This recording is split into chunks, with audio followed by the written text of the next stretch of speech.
Oke, jadi pertemuan 14 itu tentang perubahan estimasi dan koreksi kesalahan. Nah, ini sebenarnya simpel sih, simpel. Caranya gampang lah. Nah, ini menurutku materi yang gampang. Nah, bikin pusing.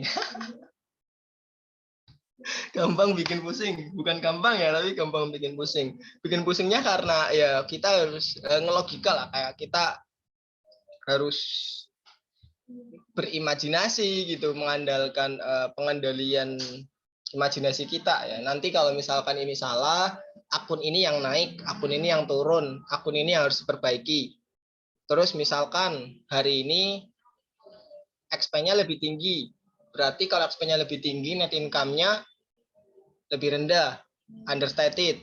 Kalau understated berarti harus diapain? Nah, kadang sesuatu yang dipikirkan kayak gitu ya, biasanya sering ketuker-tuker.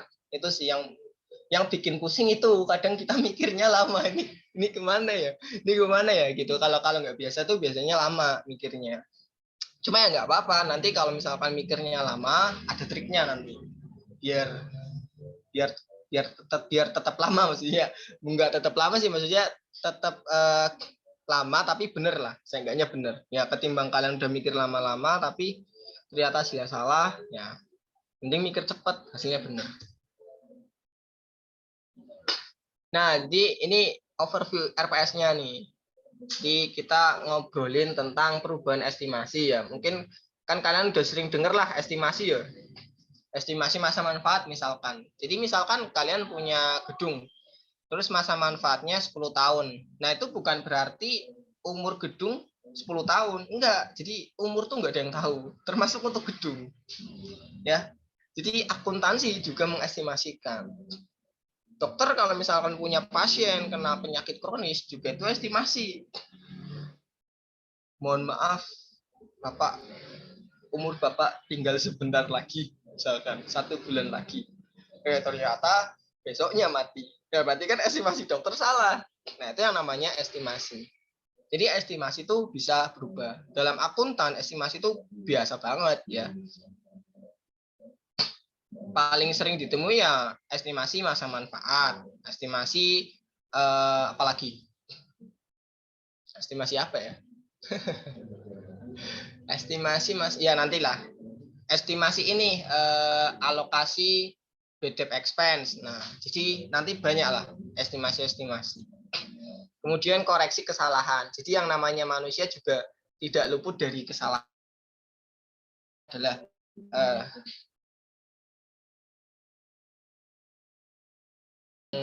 sulit dilakukan sama manusia tuh ketika udah salah minta maaf, itu sulit ya. Itu hanya bisa dilakukan oleh orang-orang profesional. Iya. Yeah. Nah, jadi kesalahan nanti kita harus ngeralat jurnalnya. Kan kesalahan dalam akuntan seringnya adalah salah apa nih? Ya bisa salah jurnal, salah angka, salah akun, salah saji, salah menaruh hati. Ya. Yeah. Enggak ya. Nah, jadi intinya banyak yang salah lah. Nah, kalau salah gimana? Ya dibenerin. Kalau nggak dibenerin akan menjadi temuan sama auditor. Endingnya tetap dibenerin juga sama si auditornya. Disuruh benerin ya, bukan dibenerin sama auditor, tapi disuruh dibenerin sama auditor. Nah, kemudian terkait perubahan akuntansi ini sebenarnya ada dua ya nanti ya. Kita ngomongin perubahan kebijakan atau estimasi. Ya, jadi kalau kebijakan biasanya berkaitan dengan metode ya. Yang sering kalian dengar atau yang pernah dipelajari di semester ini itu ada percentage of completion method dan cost of recovery method. Nah, masih ingat nggak tuh tentang apa? Tentang konstruksi jangka panjang. Misalkan lagi ada average method, ada apa? Satunya average apa? FIFO, FIFO method. Nah, kalau estimasi tadi, contohnya estimasi masa manfaat dan lain-lain. Kemudian koreksi kesalahan ini. Jangan langsung aja lah. Nah, ini tiga poin aja yang akan kita bahas sebenarnya, dan ini singkat banget ya, singkat ya. Cuma biasanya nanti kita ke soal nanti muter-muter atau enggak soalnya. Biasanya sih muter-muter gitu, dibikin muter-muter. Nah, jadi apa sih yang bikin sebuah perusahaan tuh ngeralat gitu ya, melakukan perubahan akuntansi. Kira-kira apa? Nah ini, jadi ada 5 poin ini aku ambil di bukunya Pak Lutfi ya. Jadi kalau kalian pengen PPT berapa halaman, kamu nanya pula 26. 26 ini sama judul itu udah paling 18 lah efektif. Nah, jadi motif perubahan perusahaan ini aku ambil di bukunya Pak Lutfi. Nah, kalau kalian pengen baca lebih detail, nah ke bukunya Pak Lutfi itu, situ ada penjelasan kalimatnya. Nah, cuma aku yakin kalian nggak mungkin baca, makanya tak jelaskan. Ya, kalau aku yakin kalian baca mah, ya udah nanti baca aja tuh di sana ada semua. Ya walaupun baca juga belum tentu paham karena bahasanya bahasa buku. Nah, di sini contohnya apa sih yang bikin perusahaan tuh melakukan perubahan? Apakah karena kompetitornya atau gimana? Nah, itu sebenarnya ada motifnya lah. Jadi alasan. Sorry. Nah, yang pertama nih contohnya misalkan menyesuaikan cara atau strategi bisnis. Strategi bisnis contohnya apa? Contohnya misalkan nih terkait pemakaian cost of recovery method dan percentage of completion method. Mana sih yang menurut perusahaan tuh paling relevan gitu dengan strateginya? Strateginya apa dulu nih? Misalkan strateginya adalah biar income-nya tuh tersebar misalkan. Ya berarti pakai percentage method gitu. Karena income-nya kan tersebar ya secara overtime lah. Kalau cost of recovery method kan dia in time gitu dan lain sebagainya. Memperoleh kompensasi. Kompensasi bisa juga kompensasi apa nih? Kompensasi pajak. Nah, ini ada juga hubungannya sama pajak, kompensasi dan pajak. Nah, contohnya misalkan kalau pakai Vivo, expense-nya gede misalkan. Kalau expense-nya gede kan seneng, ya kan? Perusahaan seneng. Ini tamatin aja kameranya, nge-lag soalnya. Kalau misalkan expense-nya gede perusahaan kan seneng karena pajaknya kecil. Nah, antara Vivo sama average mana yang menguntungkan kan gitu. Mana yang mungkin bisa menghasilkan pajak lebih kecil. Nah, kemudian memenuhi persyaratan standar. Nah, ini mah regulasi ya, misalkan dalam sebuah negara atau dalam sebuah industri ya, industri perkumpulan misalkan kalau di Indonesia yang laku itu kalau depresiasi itu garis lurus misalkan. Berarti kalau perusahaan kamu masih pakai double declining harus diganti karena syaratnya adalah garis lurus. Kalau di pemerintah ya, kalau di akuntansi pemerintah tuh garis lurus pakainya, straight line. Tapi kalau di swasta itu bisa macam-macam, bisa straight line, bisa double declining, terserah. Tapi kalau di pemerintah pasti garis lurus. Seringnya garis lurus karena yang gampang aja lah gitu. Karena aktem itu udah ribet, nggak usah diribetkan lagi dengan angka-angka karena akunnya aja udah ribet kalau aktem. Kemudian memenuhi kesepakatan utang atau pihak lain. Jadi mungkin dalam perjanjian misalkan perusahaan pengen minjem duit ke bank. Nah, si bank ini punya kesepakatan, punya persyaratan pengukuran akuntansinya harus pakai ini misalkan, pakai Vivo misalkan biar expense-nya itu tidak terlalu over atau dan lain sebagainya. Dan di situ banyaklah alasan perusahaan melakukan perubahan ya. Jadi contohnya ini 5 inilah. Nah, jadi dalam melakukan perubahan ini juga aku ambil di bukunya Pak Lutfi karena udah keren sih, kayak bentuknya tuh kayak mind map gitulah, makanya tak ambil, keren. Jadi ada 4 pertanyaan yang harus dijawab. 1, tipe perubahan atau kesalahan. Jadi ini kalau perubahan apa? Perubahan estimasi atau perubahan satu lagi apa ya tadi ya? Perubahan estimasi atau perubahan kebijakan. Nah, atau perubahan metode. Nah, itu perubahan yang dimaksud itu perubahan apa? Atau justru kesalahan, sebuah error. Nah, kita nggak tahu. Jadi harus dijawab. Nah, kemudian pendekatan apa yang digunakan?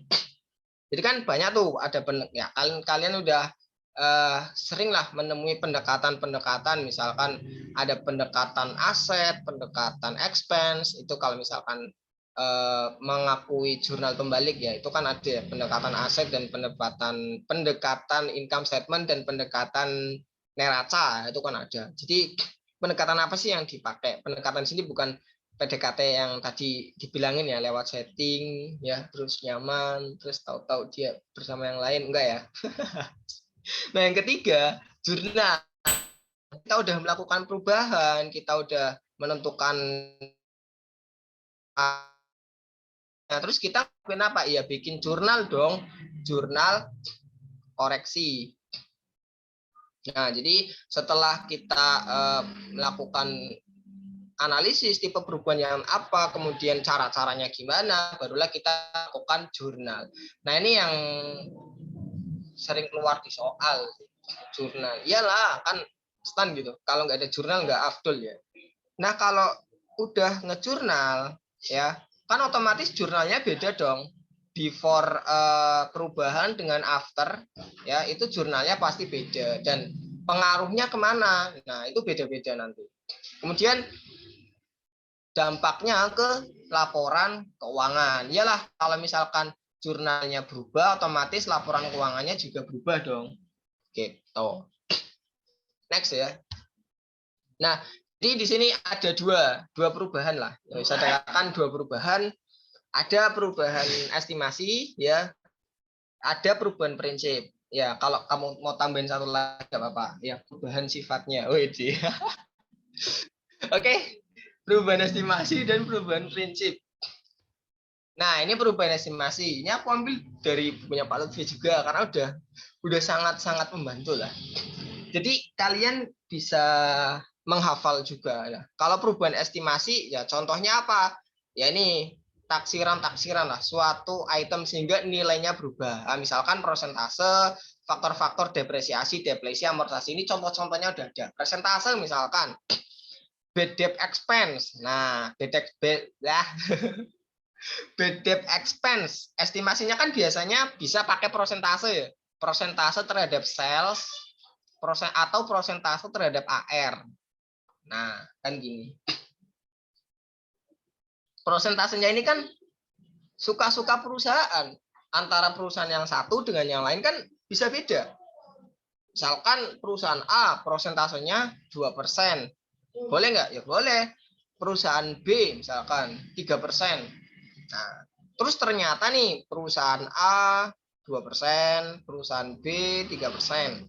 Nah, misalkan A adalah kompetitornya si B.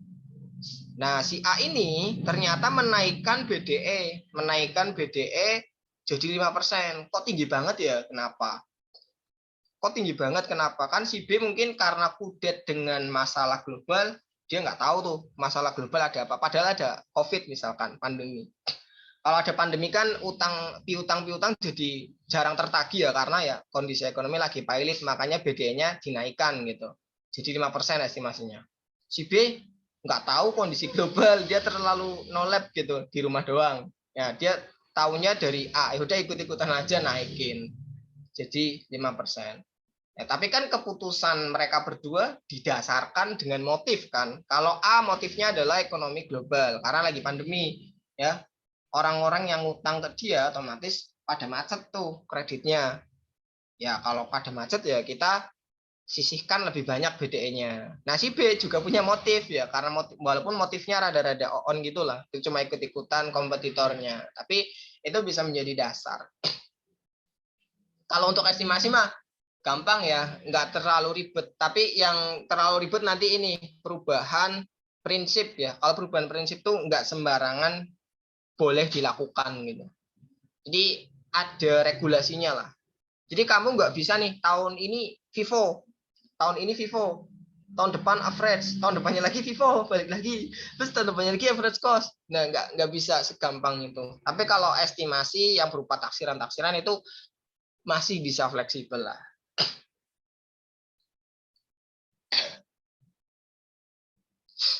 Nah, ini contoh-contohnya lah ya, ada ya kalian bisa baca sendiri lah, umur manfaat, residual value, ya kan, residual value gedung misalkan punya masa manfaat 50 tahun, residual value-nya 10 juta. Mau diralat bisa nggak? Jangan 50 tahun.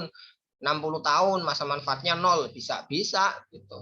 Nah, waranti ya, tahu waranti kan ya, kan udah pernah belajar ya, recoverable mineral ya, yang ini pertambangan, terus depresiasi estimasi ya, ini tadi sama aja lah. Fair value, nah fair value kan juga berkaitan dengan estimasi juga, taksiran juga. Oke, ini contohnya taksiran. Nah, kalau taksiran, ya ini pendekatannya tadi. Ini pendekatan yang dimaksud di perubahan akuntansi ini itu ada dua. Prospektif, satunya lagi nanti namanya nantilah retrospektif atau apa tuh. Ada. Jadi yang kalau perubahan estimasi pendekatannya adalah prospektif. Artinya in the future. Maksudnya apa? Ya udah, kalau prospektif kita hanya mikirkan masa depan aja, masa lalu biarlah berlalu gitu. Jadi bahasa simpelnya gitu. Kalau prospektif, prospek depannya gimana? Ya udah kita mikirin ke depan aja. Jadi yang kita pikirkan kalau prospek itu ke depan. Yang udah berlalu gimana? Ya lupakan.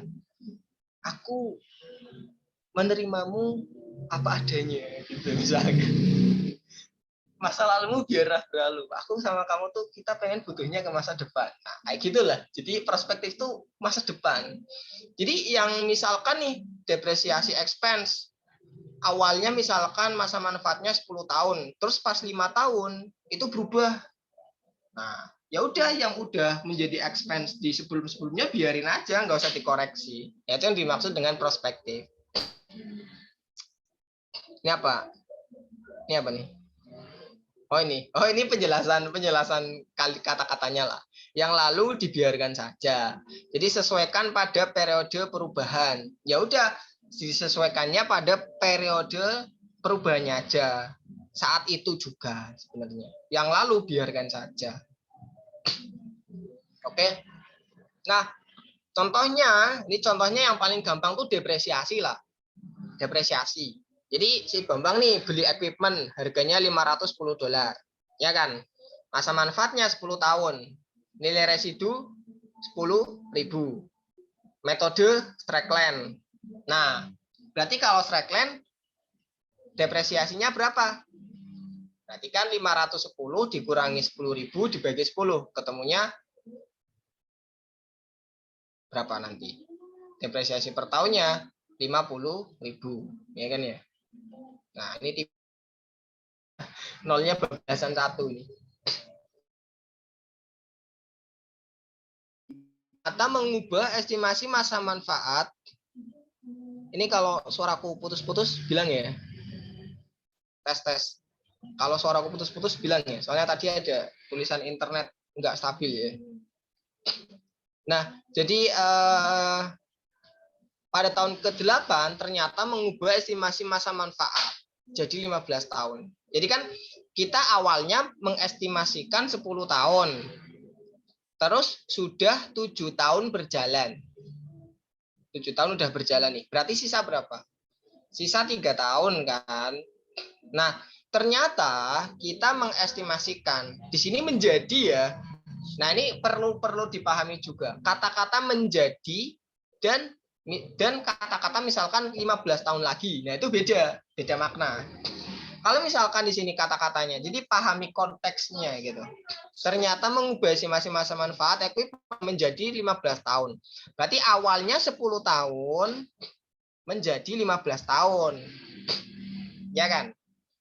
Sekarang adalah sudah lewat 7 tahun. Berarti harusnya bukan sisa 3 tahun, melainkan sisanya menjadi 8 tahun. Karena dari 7 tahun ke 15 tahun. Nah, beda lagi kalau misalkan bahasanya gini. Pada tahun ke-8 ternyata masa manfaat equipment masih 5 tahun lagi.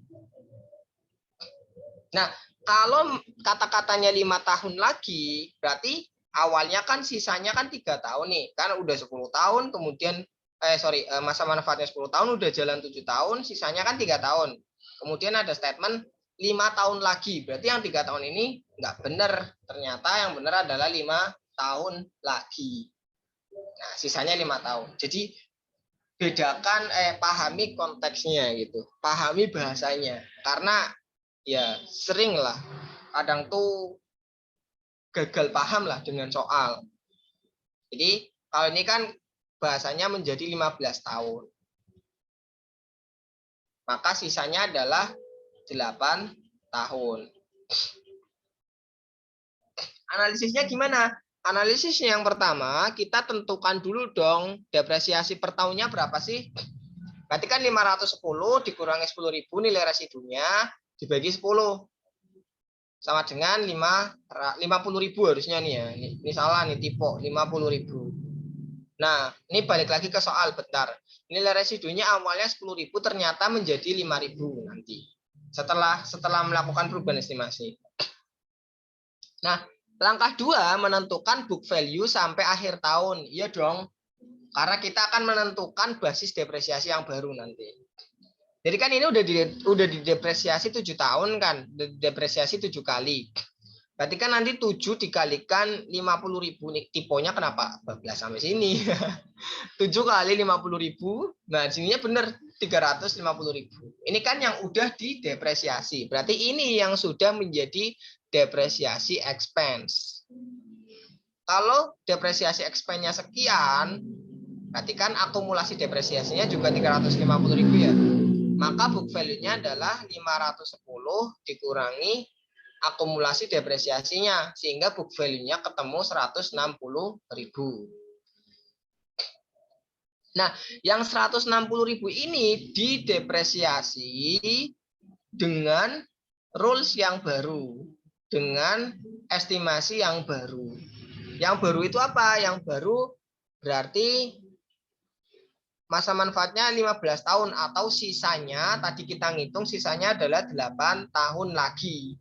Berarti 16.000 ini harus kita depresiasikan selama 8 tahun. Dikurangi dulu dengan nilai residunya 5.000.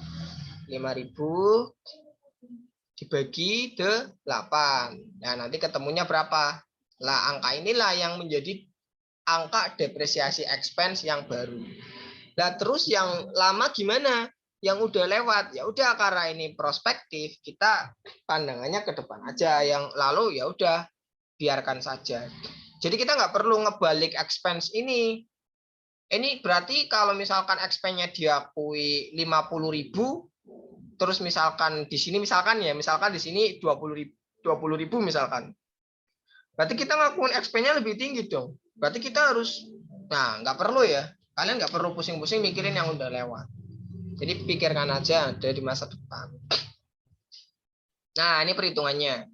Jadi nanti estimasi masa manfaat baru kan 15 tahun. Sudah berjalan 7 tahun. Berarti sisanya adalah 8 tahun. Berarti depresiasi yang baru 160.000 dikurangi 5.000 ya dibagi 8. Ketemunya adalah 19.375.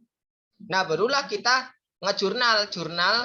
Jurnalnya berarti depresiasi expense pada akumulasi depresiasi 19.375. Bukan 50.000 lagi. Kalau yang awal-awal kan ini 50.000 ya per tahunnya ya. 50.000. Jadi tiap tahun depresiasi expense pada akumulasi 50.000, depresiasi expense pada akumulasi 50.000. Nah, sekarang udah beda. Depresiasi expense-nya adalah 19.375. Nah, yang namanya perubahan harus kita ungkapkan juga di CALK.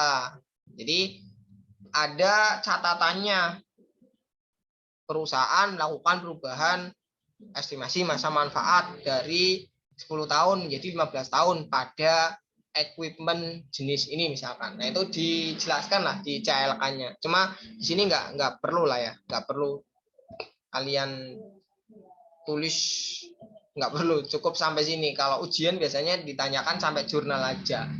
Itu. Sampai sini ya, dan tanyain.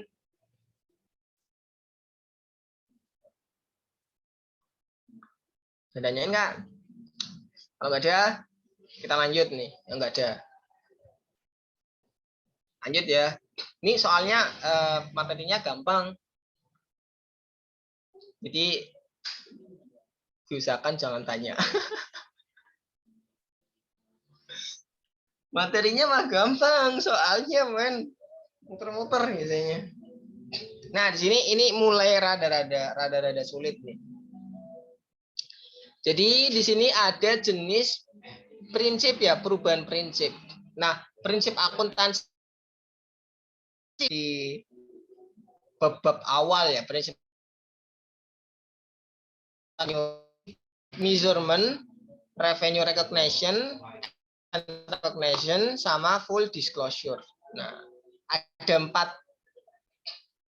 Masih ingat gak? Ya, tadi putus ya. Jadi aku ulang ya. Jadi prinsip akuntansi ini kan ada 4 ya. Ada measurement atau pengukuran ya. Kemudian revenue recognition, terus expense recognition, satunya lagi adalah full disclosure. Nah, yang berhubungan dengan perubahan ini biasanya sih di sini pengukuran. Atau revenue recognition bisa, expense recognition bisa. Makanya ini kalian ketemu nih, cost recovery mengubah, ini contoh ya. Contohnya adalah mengubah metode cost recovery ke percentage of completion. Yang mana ini kalau di materi kalian kan dia masuk ke revenue recognition ya sebenarnya. Nah, ini masuk ke dalam prinsip akuntansi sebenarnya. Nah, misalkan tahun pertama kalian masuk ke cost recovery. Nah, karena pertimbangan efisiensi, efektivitas, dan lain segala macam, pokoknya manajemen lah yang tahu. Pengenlah dirubah ke percentage, ya udah dirubah. Kalau pengen rubah lagi, ya jangan gitulah, jangan pelin-pelan gitu. Jadi kalau pengen ngerubah ya rubah. Full disclosure itu apa? Lupa. Ya full disclosure ya harus mengungkapkan ya. Jadi kalau ada perubahan ya harus diungkapkan di CALK. Jadi ada perubahan apa nih? Misalkan mengubah si perusahaan mengubah metode cost recovery menjadi percentage. Nah, nanti ditulis paragrafnya. Untuk proyek ini pada tanggal ini dan lain pokoknya lengkap lah gitu. Maka itu kalau kalian pernah baca laporan keuangan ya, asli ya perusahaan TBK itu kalau urusan masalah income statement, SOFP, terus apa lagi? Arus kas, itu paling cuma berapa lembar sih? Paling cuma 10 lembar doang. Kalau kita ngomongin angka ya, itu cuma 10 lembar paling banyak. Sisanya itu CLK semua. Makanya laporan keuangan perusahaan biasanya sampai ribuan lembar, 500 lembar, 1000 lembar. Itu yang banyak itu CLK-nya, penjelasannya. Ya itu yang dimaksud dengan full disclosure.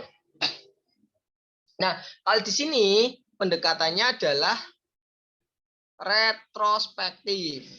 Jadi kita nggak bisa melupakan masa lalu. Masa lalu harus kita sesuaikan juga ya. Jadi masa lalu jangan dibiarkan berlalu ya. Harus kita perhatikan. Kita nggak bisa melupakannya. Nah, dalam membantu membersihkan masa lalu kita ya dari dosa-dosa, kita menggunakan akun laba ditahan atau return earning. Jadi efeknya nanti ke RE ya masa lalu ini. Jadi kita harus menjurnal koreksi lah, jurnal penyesuaian lah atas kejadian di masa lalu. Nah ini nih, sajikan kembali dampak perubahan yang lalu seolah-olah pada periode seolah-olah terjadi pada sekarang ini. Nah, ini contohnya mengubah average ke FIFO dalam hal inventory pricing. Inventory pricing itu kok aku sering ngomong kepleset gitu ya. Inventory pricing. Nah, itu misalkan kita pengen cari tahu harganya berapa sih produk kita. Ya kan bisa pakai average cost dan FIFO ya. Nah, kan cara nentuin harga kalau kalian belajar sama Gina ya, kan udah tahu ya cara menentukan ada metode markup, ada cost plus margin dan lain sebagainya itu aku udah lupa lah kalau ABI. Pokoknya ada lah. Nah, itu kan kalau COGS kan bisa caranya beda-beda, average cost atau FIFO menentukan COGS-nya. Nah, itu mempengaruhi harga nanti. Dalam hal strategi ya, strategi perusahaan bisa juga. Oke. Nah, ini contohnya nih. Ini kasus long term nih. Ini rada-rada bermain logika nih. Makanya diperhatiin ya. Karena kalau meleng dikit biasanya udah ngilang nanti. Ini logikanya gimana kita? Nah, makanya diperhatikan nih. Jadi dalam retrospektif, karena ini pendekatannya retrospektif, kita harus menyajikan dua data. Jadi kita harus membandingkan ya. Bandingkan data satu yang real, data satu ini real, emang metode yang kita pakai, kemudian data kita, data kedua, yang seandainya. Nah, data yang real ini apa? Ini kita baca soalnya. Denson awalnya mencatat income untuk long term contract dengan metode cost recovery. Berarti data yang sudah tercatat, yang sudah real, itu adalah cost recovery. Jadi yang mana nih tabelnya nih? Ya, yang ini. Ini adalah data realnya. Kalau kita pakai metode yang emang udah jadi kesepakatan awal gitu, cost recovery. Kemudian pada 2019 perusahaan mengubah metode menjadi percentage of completion method. Nah, ini nanti kita bikin seandainya kita dari awal pakai percentage of completion method, nanti kayak apa sih hasilnya? Nah, nanti kita bandingkan. Gitu. Nah, di sini udah ada datanya nih. Ini tahap saja. Di data yang awal, ya, yang di atas ini tabel cost recovery ini. Ini kan ada tulisannya cost recovery method. Jadi ini gampangnya tuh yang real lah, real. Kemudian yang ini seandainya. Seandainya kamu merasakan lagunya Judika. Nah, terus yang kedua ini percentage of completion method ya. Nah, ini nanti dibandingkan. Nah, di sini merubahnya kapan sih? Merubahnya 2019. Berarti merubahnya di sinilah. Kalau kita jadiin batas ya. Kalau kita bikin batas, merubahnya di sini tahun 2019. Nah, tahun 2017, tahun 2018 ini kan udah berlalu ya. Kita nggak bisa melupakan masa lalu ini. Kita nggak bisa. Kita harus memperhitungkan.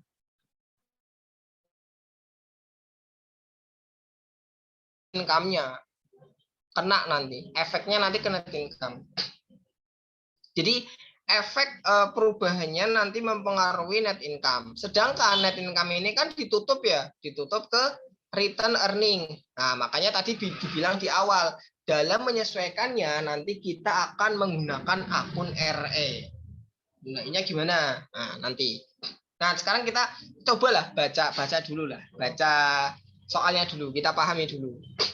Jadi kalau data realnya yang emang udah terjadi itu 2017 ada income before income tax 400.000. Kemudian di sini ada tarif pajak 40%. Ini udah mulai ketemu sama pajak nih ya. Ada tarif pajak 160.000. Kemudian net income-nya 240.000. Ini real ya. Cost recovery karena real udah kita catat nih, gampangnya kita mengakui RE 240.000 realnya. Seandainya dari awal kita pakai percentage, maka kita dapat net income berapa? Kita dapat net income 360.000 ya, karena akan menghasilkan angka yang beda dengan metode yang berbeda. Jadi lebih tinggi mana nih kalau kita lihat income-nya yang sebelum dirubah atau seandainya nih, yang real atau seandainya. Kalau dilihat kan cost recovery income-nya 240. Kemudian kalau seandainya kita pakai percentage itu 360. Nah, yang kayak gini biasanya menjadi ya strategi perusahaan aja gitu loh. Kan kalau kayak gini kan dirasanya kalau kita pakai percentage net income kita banyak ya.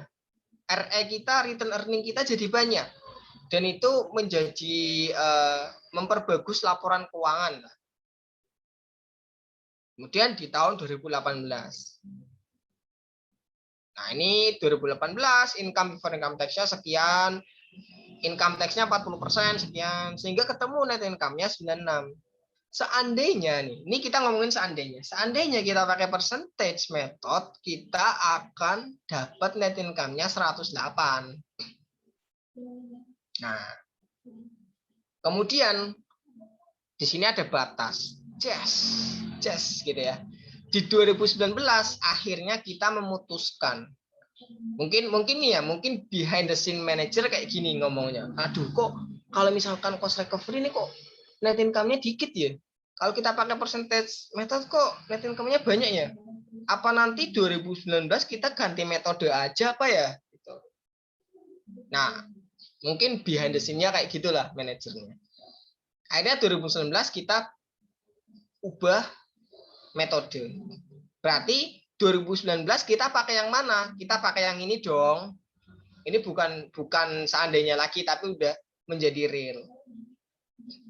Nah, kalau ini berarti yang di sini berarti seandainya. Seandainya kita masih lanjut gitu. Seandainya kita masih lanjut cost recovery, maka net income-nya sekian. Karena kita sudah mengganti metode, maka kita mencatat net income sekian. Gitu. Jadi disitulah alur cara bacanya. Nah, terus efeknya apa gitu? Kita ngomongin ini efeknya apa ke laporan keuangan? Efeknya ke jurnal tuh apa? Nah, ini. Jadi ini aku kopas di GSO ya. Jadi mungkin rada-rada bingungin ya kalau kalian baca tabelnya sendiri. Tapi tak jelasin nih. Jadi di sini sebelum ya prior sampai tahun 2018 ya. Kalau ini income ya. Nah, sebelum pajak ya, income pre-tax income.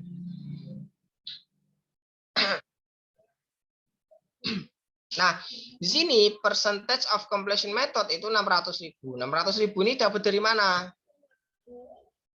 Yang ini nih. Ini kan percentage method nih 2017.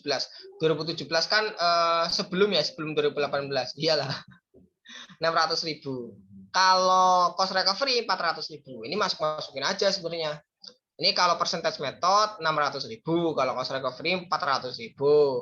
Kemudian di tahun 2018 berarti ini sebenarnya 2017. Cuma bahasa GSO tuh pakai prior to gitu. Kemudian di tahun 2018 itu 180.000. Yang ini nih. Salah. Nah, yang ini 180.000. Percentage. Kalau untuk cost recovery ini 160.000. Berarti ini ya 180 dan 160. Sama ya. Nah, karena kan kita ngubahnya kan di tahun 2019 ya. Ya enggak? Makanya kita harus cari tahu dulu efeknya apa sih? Efeknya ke total tahun 2019, saldo awalnya. Efeknya akan mengubah saldo awal 2019. Jadi gini cara logikanya. Kalau misalkan kita pakai percentage, maka saldo awal RE kita ya, sorry bukan RE tapi income. Kalau RE kan udah dikurangin pajak ya. Saldo income kita itu 780. Tapi yang kita catat berapa sih? Yang kita catat adalah 560 doang. Berarti kan kita definisinya adalah understated. Ya enggak? Kalau understated berarti kita harus menaikkan dong. Koreksinya itu harus menaikkan. Yang dinaikkan itu apa? Yang dinaikkan nanti construction in process. Ini akun yang berkaitan dengan konstruksi jangka panjang kan ini ya, construction in process ya. Karena kan income-nya nanti, nah kalian review lah nanti di laporan apa sih? Konstruksi jangka panjang. Construction in process-nya kan beda tuh antara cost recovery method dan percentage method. Nah, kalau kalian review lagi. Jadi nanti ngaruhnya ke sini. construction proses. Ini kan saldo awal tahun 2019, construction in process cost recovery itu cuma 560. Sedangkan kalau percentage method itu 780. Yang kita catat 560. Berarti kita understated. Nah, seandainya nggak ada pajak, maka soal ini gampang. Tinggal CIP pada RE senilai 220. Selesai. Seandainya tidak ada pajak. Nah, ternyata ada pajak. Maka gampangnya gini. Kan RE kita kan bertambah 220 kan? Ya enggak? Logikanya kita untung dong. Dengan adanya perubahan ini, kita untung. Sedangkan ada pajak. Maka logikanya kita harus bayar pajak lah. Jadi simpelnya di sini pajak itu apa? Expense. Maka RE-nya di debit credit deferred tax liability senilai 40% dari 220.000 yaitu 88. Jadi kalian kalau pengen tahu alurnya, logikanya kalian bisa bikin 2 jurnal bentuknya kayak gini. Ya kalau ini kan jurnal perubahannya tak jadiin satu ya. Kalau step by step-nya tuh kayak gini. Nah, step by step-nya gini. Bentar, hapus.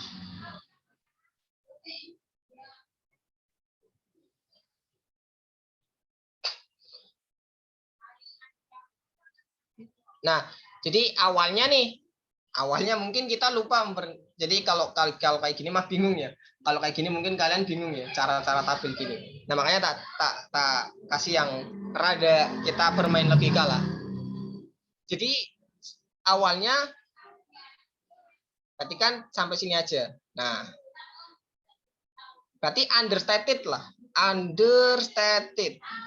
Kalau understated berarti harus kita naikkan. Maka CIP-nya kita naikkan pada RE senilai 220. Sedangkan di sini ada pajak, men. Seandainya nggak ada pajak, jurnalmu selesai sampai sini. Tapi karena ada pajak, kamu harus ngejurnal lagi. Kamu harus mengakui expense. Sedangkan expense-nya kan expense yang tahun-tahun lalu. Berarti kita pakainya bukan tax expense, melainkan RE yang didebit langsung. Nah, pada deferred tax liability atau tax payable lah sama aja. Ini maksudnya adalah tax payable ya. Tax payable. Deferred tax liability senilai 40% dari 220 yaitu 88.000. Atau yang kalau kita bisa gabung jurnalnya itu kayak gini. Construction in process 22, return earning 132, deferred tax liability 88. Cuma kan kalau kayak gini mungkin kalian agak bingung ya. Kok RE-nya cuma 132? Nah, ini kenapa cuma 132? Karena dipotong pajak. Gitu. Ada pajak 40%. Nah, makanya step by step-nya kita bisa pakai 2 jurnal ini gitu. Ini tanya apa nih? Perubahannya bisa di akhir tahun enggak, Kak? Ya bisa aja. Cuma jarang-jarang ya kalau akhir tahun kan pengen tutup buku ya. Terus tujuannya merubah metode apa? Enggak, maksudku kalian kan pengen merubah metode gitu. Kalian pengen ngubah metode. Berarti kan metode ini bakalan kalian pakai gitu. Kalau kalian ngubahnya di akhir tahun, kan kalian udah tutup buku gitu. Kan besok mau tutup buku. Kan sudah kelewat semua. Metodenya kan nggak dipakai gitu. Jadi awal tahun, gitu. Tepatnya awal tahun. Atau pertengahan tahun masih logis lah. Pertengahan tahun. Tapi kalau akhir tahun, lo buat apa gitu? Nah, bahasa simpelnya gini deh, tak sederhanain deh. Kamu lagi pacaran nih sama cewek. Nah, cewekmu tuh pengen kamu berubah. Ya berubahnya kan ketika kamu masih dalam pacaran itu kan. Loh kalau kamu udah mau putus gitu, ngapain berubah? Ya mungkin gitulah analogi biar otak kalian tuh nyampe gitu. Ya itu cara-cara analogi. Oke. Jadi kalau awal tuh ya saya berkomitmen untuk berubah. Kan efeknya ada gitu. Kan hubungan mau berakhir kok berubah. Oke. Terus ngapain? Udah selesai. Ya. Jadi untuk jurnalnya nanti ada penyesuaian. CIP naik, kenapa naik? Karena understated. Jadi yang perlu kita perhatikan, kita harus apa? Bandingkan dua data. Ini yang penting. Jadi kita harus bikin semacam apa ya? Simulasi lah ya. Kalau misalkan pakai cost recovery, jadinya kayak gini. Kalau seandainya saya pakai percentage, itu jadinya kayak gini.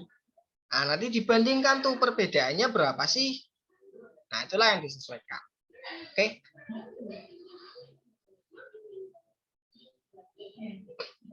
Biar di laporan keuangan akhir tahunnya bagus begitu. Itu ada metode lain namanya window dressing atau apa ya?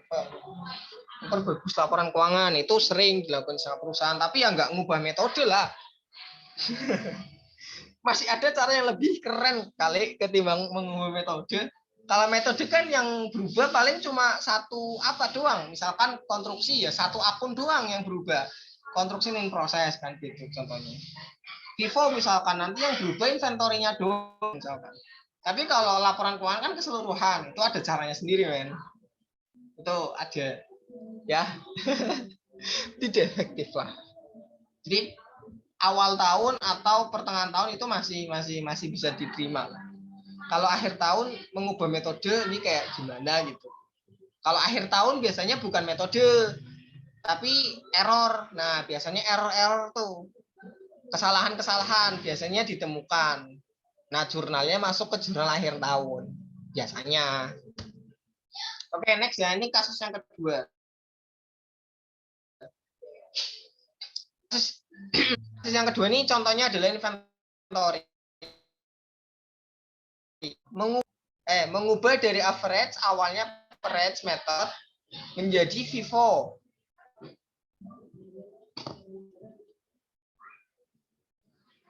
Bentar ya. Putus-putus nih ya. Sinyalnya apa? HP ku.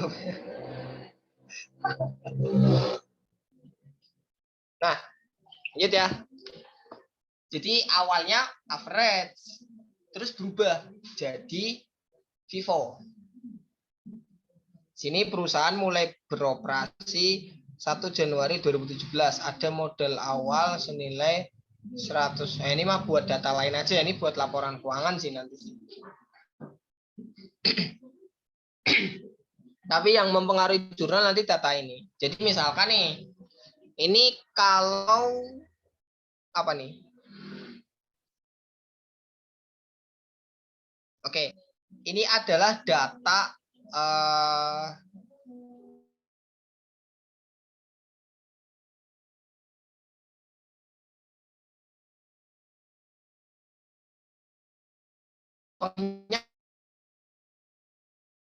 saldo inventory dan ke COGS. Kenapa? Karena FIFO dan average method kan sebenarnya kan mempengaruhi jurnal ketika penjualan ya, yaitu COGS pada inventory kan gitu kan. Kalau kita pakai perpetual gitu. COGS pada inventory. Angkanya yang beda nanti. FIFO sama average itu angkanya beda nanti di sini. Nah, makanya nanti akan mempengaruhi saldo inventory dan COGS. Jadi ngelogiknya gitulah. Akun apa sih yang sebenarnya terpengaruh dengan FIFO method dan average method? Ini ngelogik juga sih sebenarnya. Dan sini ada data salesnya sekian, cash flow from operation sekian. Nah, ini ketemu dari sini ya. 300.000 dikurangin 110.000. Nah, ini asumsinya di sini expense-nya tuh dibayarkan semua, expense semua itu expense-nya ini ya, operating expense-nya itu semuanya dibayar cash lah. Makanya dinamakan cash flow. Jadi nggak ada accrual expense di sini. Itu asumsinya dibayarkan semua. Ini nggak penting sih, nggak penting buat jurnal sebenarnya. Nah, intinya datanya ada lah di sini. Ya, salesnya stabil ternyata. Purchase-nya meningkat nih, pembelian inventorinya meningkat. Operating expense-nya stabil. Cash flow-nya beda. Nah, ini data, ini diketahui di soal nanti, kita di soal. Jadi, ini adalah saldo inventory jika pakai average cost. Ini saldo inventory kalau pakai average cost dan FIFO. Jadi dibandingkan sama kayak yang tadi, dibandingkan. Kalau ini saldo inventory, yang bawah COGS. Tadi ya aku bilang pengaruhnya kemana? Pengaruhnya ke inventory dan COGS. Logiknya kan gitu ya, kalau cost method dan average cost sama FIFO method ya. Nah, jadi di sini saldo inventory. Berarti kan waktu awal 2017 kan nol, gampangnya masih nol lah, masih baru berdiri gitu. Kalau di sini contohnya masih baru berdiri. Kan di sini perusahaan mulai beroperasi 1 Januari 2017. Ya, makanya nol. Nah, jangan tanya ya kenapa nol, Kak. Ya, soalnya bilang gitu, baru berdiri, baru mulai. Nah, ketika 31 Desember 2017 saldo inventorinya, saldo akhirnya itu 10.000 kalau pakai average cost. Kalau FIFO berarti kalau pakai FIFO ketemu 12.000. Berarti selisihnya berapa? Selisihnya 20.000. Kita pakai yang mana nih? Kita pakai yang average. Mau ganti kemana? Mau ganti ke FIFO. Lebih kecil apa lebih rendah? Lebih kecil apa lebih rendah? Lebih kecil apa lebih tinggi? Kalau pakai average, inventory kita 10.000 men nilainya. Kalau pakai FIFO, inventory kita lebih banyak. Ternyata kita understated. Nah, sekarang kita coba. Kan saldo inventory ini kan ke bawah ya. Kan ini kan akun real ya. Akun real. Kalau COGS mah akun nominal ya. Berarti ketika saldo 2018 itu berapa nih? Oh, ternyata saldonya 20.000. Kalau Vivo 25.000. Understated ya, understated. Yang ini sama juga, understated juga. Jadi ketika 2017 kita understated 2.000. Ketika 2018 kita understated 5.000. Ketika 2019 kita understated 7.000. Nah, sini kan kita balik lagi ke soalnya. Pada tahun 2019 perusahaan mengubah. Jadi merubahnya adalah pada tahun 2019. Berarti di sini nih. Setelah 2018 ya. Malamnya kan tahun baru ya. Ya, besoknya mengubah metode. Jadi habis tahun baru, manajernya telepon sama akuntannya, cuy, kita ubah metode ke average, dari average ke FIFO.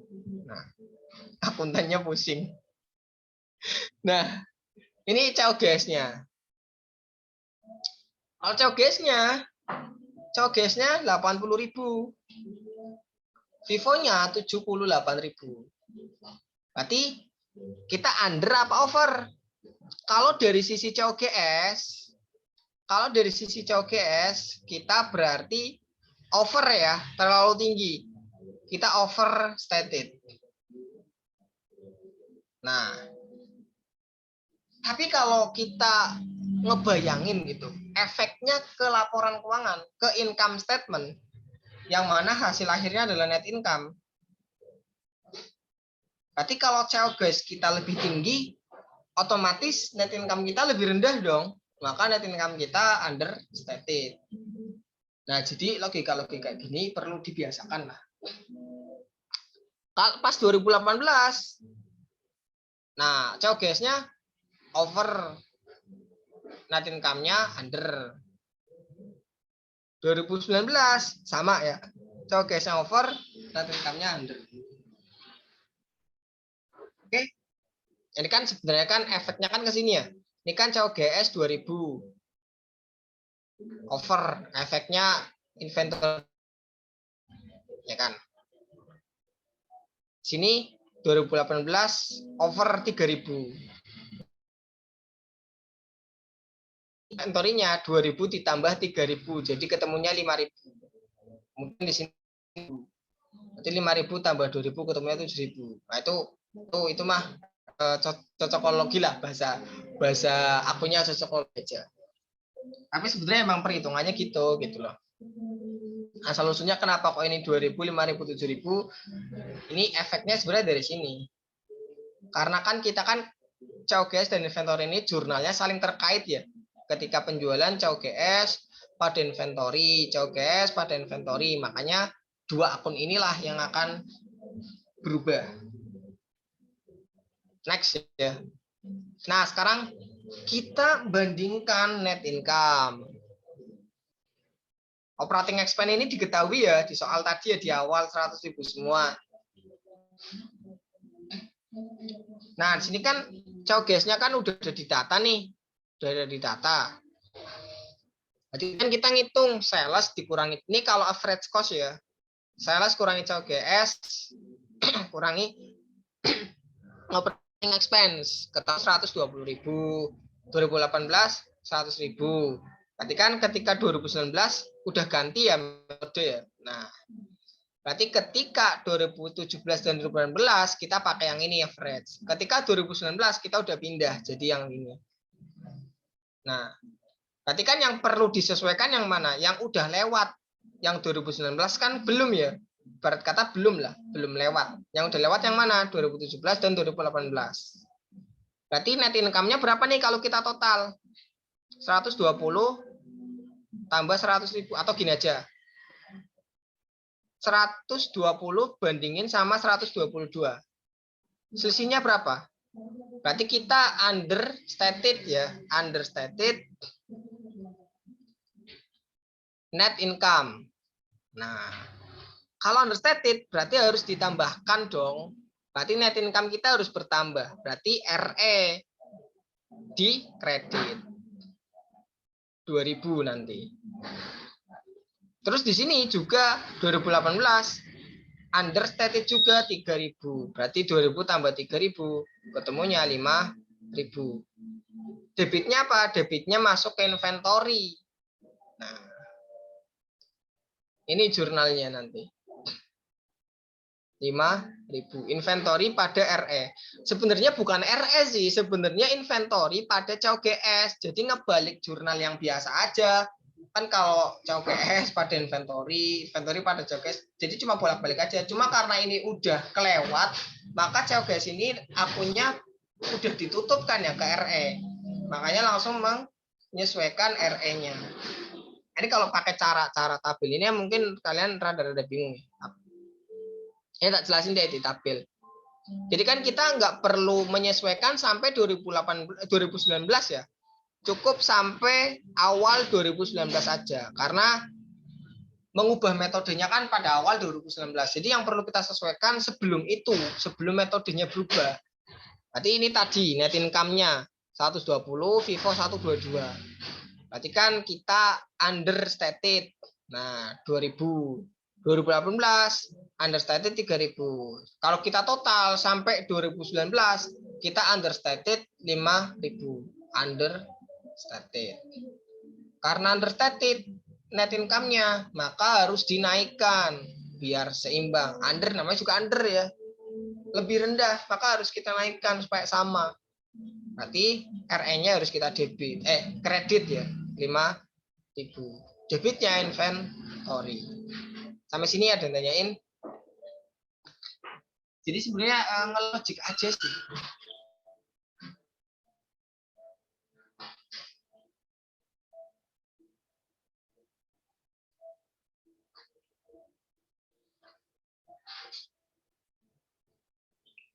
Lanjut ya. Nanti kita coba ke soal deh. Ini kan contoh mah gampang. Contoh mah gampang ya.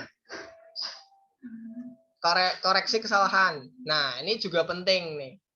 Jadi kita mungkin bisa jadi ada kesalahan. Ya, setiap orang punya kesalahan lah. Bahkan akuntan juga bisa salah lah. Walaupun akuntannya cewek ya, tetap aja salah. Karena dalam pekerjaan tidak ada istilah cewek selalu benar ya. Kalau akuntan salah ya salah. Mau kamu cewek kayak mau kamu cowok kayak. Buktinya apa?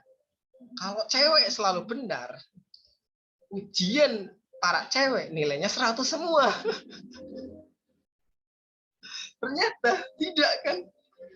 Tidak ada cewek yang ujiannya 100 kan.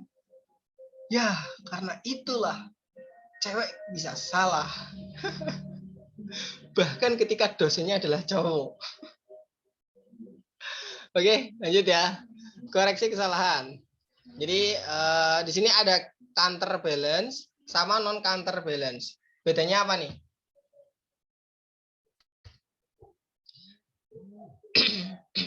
Nah, ini penyebabnya lah. Misalkan menggunakan metode yang tidak tepat. Nah, kan misalkan metodenya kan tadi udah ganti nih. Dari dari average ke Vivo. Si akuntannya lupa. Mungkin akuntannya tuh udah kebiasaan sama metode yang lama. Nah, terus pakai metode yang lama. Padahal metodenya mah udah ganti. Nah, itu bisa jadi. Kekeliruan aplikasi standar. Ini sistem biasanya. Kesalahan aritmetik sistem, memosting ke akun yang salah, ini biasanya error, human error bisa. Misalkan harusnya depresiasi expense, tapi misalkan matamu meleng, masukinnya amortisasi. Nah, ya walaupun mirip-mirip sih, tapi tetap harus dibenerin karena error. Atau misalkan lagi harusnya akumulasi depresiasi equipment. Nah, tapi kamu rada meleng nih waktu jurnal akumulasi depresiasi building nyatetnya. Nah, itu bisa jadi. Salah catat akun, ini sama aja lah, memposting ke akun yang salah catat akun, mengabaikan suatu akun, kecurangan. Nah, ini yang biasanya sering terjadi. Jadi misalkan kamu jadi akuntan, terus kamu ngambil nih uang, kamu nulisnya miscellaneous expense atau expense pada petty cash misalkan. Padahal mah elektrik ini bukan elektriknya perusahaan, tapi elektriknya rumah kamu gitu. Jadi nyolong perusahaan buat bayarin listrik rumah. Kesembronan pelaporannya, contoh-contoh penyebab error lah banyak ya. Jadi banyak banget sebenarnya penyebab kesalahannya. Masih banyak ya. Kalau kita pengen cari-cari kesalahan mah sampai 1000 kesalahan juga bisa gitu. Nah, ini kalau counterbalance. Kalau counterbalance tuh cirinya gini.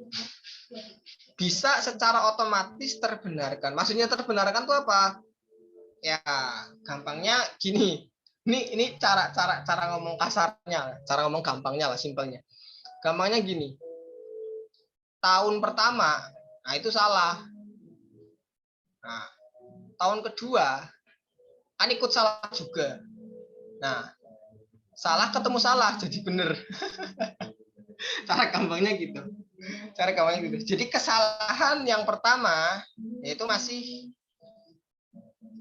harus dibenarkan lah. Kalau misalkan tahu. Kalau misalkan nggak tahu, kesalahan di tahun kan kalau tahun pertama salah kan tahun kedua jadi salah ya. Tahun pertama salah, tahun kedua jadi salah otomatis. Tapi kesalahan di tahun kedua akan membenarkan tahun pertama. Gitu. Itu cara gampangnya lah. Jadi nanti tak jelasin cara realnya lah. Nah, ini ada dua kondisi. Jika perusahaan sudah tutup buku dan belum tutup buku. Maksudnya apa? Ya kalau sudah tutup buku berarti sudah terbit laporan keuangan. Kalau belum, ya berarti masih ngejurnal ya, masih ngejurnal ataupun masih ya pokoknya masih ngejurnal lah, belum dibikin laporan keuangan lah gitu. Nah, ini contoh. Pada 31 Desember 2017, ini tak ambil di punya Pak Lutfi ya. PT Rina tidak mengakui gaji karyawan 11.500.000. Oh, berarti waktu 2017 nih nggak ngakuin ya, 31 Desember nggak mengakui gaji karyawan 11.500.000. Ya mungkin gaji akrual ya. Mungkin harusnya si PT Rina ini ngakuin gitu sales salaris expense pada salaris payable, harusnya mungkin gitu loh, harusnya kalau nggak lupa gitu 11.500.000 harusnya ngejurnal gini. Ternyata lupa, akhirnya nggak ngejurnal ini. Karena nggak ngejurnal berarti expense-nya apa nih? Expense-nya kan nggak dicatat ya. Berarti expense 2017 itu akan understated. Kalau expense-nya understated, berarti kan expense-nya lebih rendah nih. Maka net income-nya overstated. Net income ini sebenarnya reverse to-nya nanti ke RE-nya sih. RE-nya. Nah, karena overstated, maka kita harus turunkan RE-nya di tahun ditemukannya. Hal tersebut baru diketahui 2018. Bagaimana untuk mengoreksi? Nah,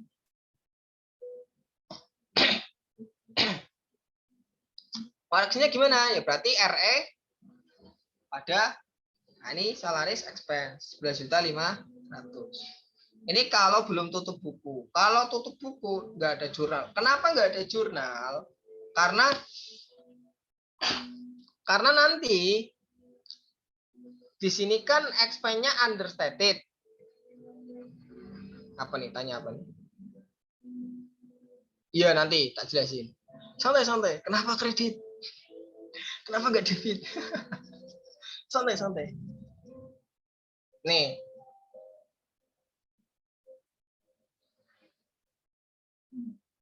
(2018) set. Nah, tagihan 11.500 harusnya kan masuk ke 2017.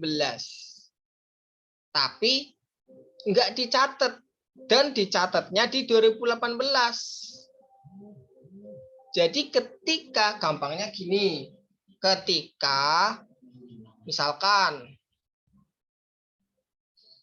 gaji waktu 2017 kamu cuma nyatet 9 karyawan. Ini jumlah karyawanmu 10 nih. Jumlah karyawanmu 10. Ketika 2017 kamu cuma nyatet 9. Satunya kemana? Satunya ke bawah ke sini, men. Nah, jadi di sini kamu ketemunya 11. Over. Karena gajinya diakui di sini. Mungkin karena pembayarannya Januari, terus kamu lupa mengakui jurnal akrual tadi yang aku bilang. Mungkin si PT Rina ini lupa ngakuin salaris expense pada salaris payable. Gitu. Lupa. Makanya diakuinya di tahun 2018. Menjadi expense 2018. Nah, maka definisinya nanti kayak gini. Ini contoh simpelnya tadi 2017. Harusnya kan kita mengakui 10 karyawan ya, karena kan kita karyawannya ada 10. Tapi cuma ngakuin 9, satunya ketinggalan, lupa dicatat. Tapi tetap dibayarkan menjadi tagihan di tahun 2018. Makanya 2018 lebih satu nih. Satunya ini sebenarnya dari sini, dari yang tahun lalu gitu loh. Maka expense, salaris expense di tahun 2017 itu berarti understated. Karena 9, harusnya 10 dong nyatetnya. Kan gitu ya. Di tahun 2018, expense-nya over. Kenapa over? Ya karena harusnya 10 bukan 11. Satunya ini sebenarnya milik tahun lalu, men. Tidak kamu akui di saat ini gitu. Nah, ini kalau expense-nya. Kalau net income-nya. Net income-nya berarti 2017 over. 2018 under. Nah, inilah yang dimaksud dengan counterbalance. Gampangnya, ketika 2017 itu kelebihan 2017 itu kekurangan 11.500.000. Ini minus lah ya. 2018 itu kelebihan 11.500. Yang mana kalau kita jumlahkan 2 tahun ini efeknya 0. Minus 11.500. Ini dimakan sebagai counterbalance. Contohnya lagi net income. 11.500.000 net income-nya. Kemudian di 2018 under 11.500.000. Nah, plus ketemu minus, tambahin kan, dijumlahin tahun ini, nanti ketemunya 0 nanti. Nah, ini yang dimaksud dengan counterbalance. Tapi ini kalau sudah tutup buku, kita nggak perlu ngejurnal. Kalau sudah tutup buku, berarti udah 2 tahun full. Kalau belum tutup buku, ya mungkin masih di tengah-tengah, belum tutup buku. Berarti belum ada statement ini, belum ada. Maka harus kita benarkan. Loh, kenapa salaries and wages expense? Ya karena di sini kamu over, salaries expense-nya over 1 gitu. Di sini kamu ngejurnal salaries expense pada cash misalkan. Nah, di sini kan over, salaries expense-nya yang over. Karena salaries expense-nya over, berarti harus dihilangkan. Salaries and wages expense. Itulah kenapa salaries and wages expense-nya dikredit. Gitu ya. Jadi ada kisahnya. Cuma kalau di buku nggak dijelasin. Nah, itu enaknya bab ini tuh. Ya itu tadi bisa logika ya.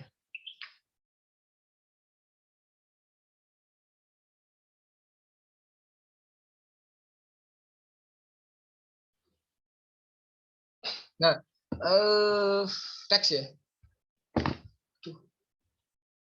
Masih belum paham. Oke, tak ulang ya. Tak ulang.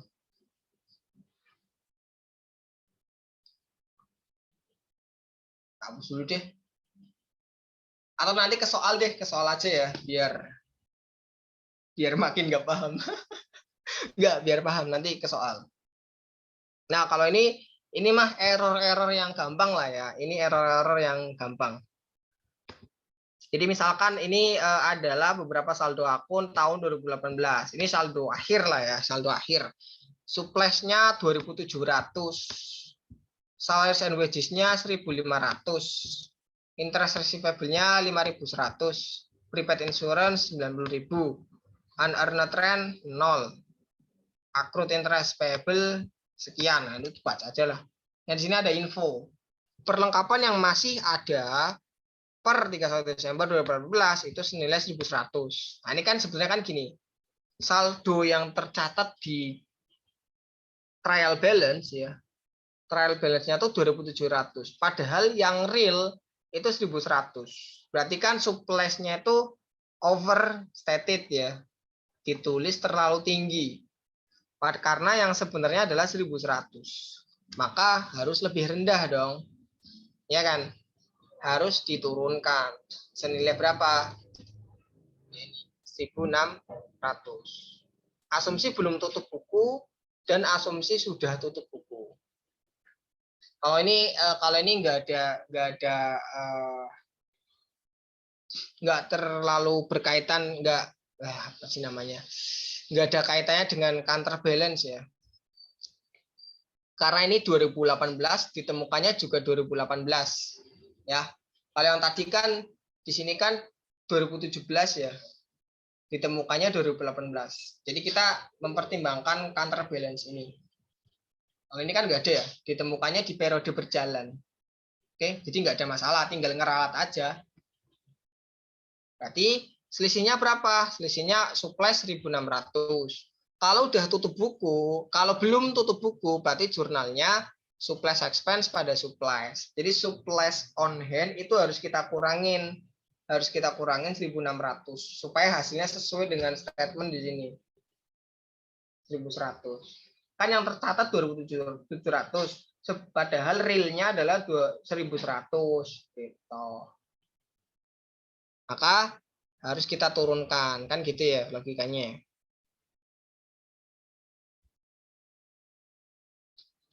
Berarti counterbalance itu sudah pasti. Ya kalau udah tutup buku ya nggak perlu di jurnal karena udah bener. Sudah bener dengan sendirinya. Kenapa sudah bener dengan sendirinya tadi? Tak jelasan kan. Efeknya nanti akan menjadi 0.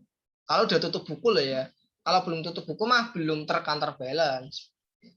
Nah, kemudian di sini gaji dan upah terutang, di sini accrued salaries, di sini tulisnya 1.500. Padahal yang benar adalah 4.400. Berarti kan di sini under ya. Under. Karena 1.500 padahal harusnya 4.400. Berarti harus kita naikkan. Kita naikkan berapa? 4.400 kurangi 1.500. Berarti 3.000 berapa sih? 2.900 ya. 2.900.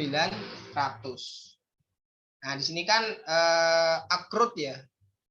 Kredit. Berarti accrued salaries and wages harus dikredit 2.900.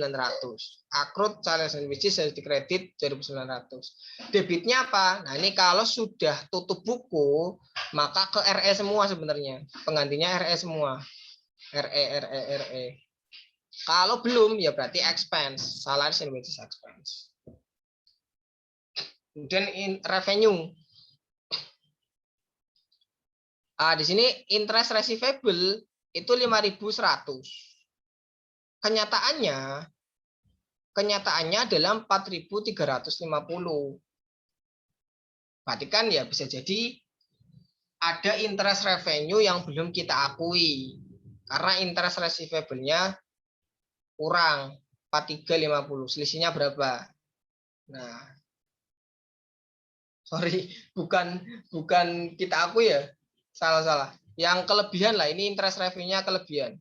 Berarti kayak gini caranya. Di sini kan interest receivable 5.100. Padahal di sini 4.350. Berarti di sini interest receivable-nya over ya.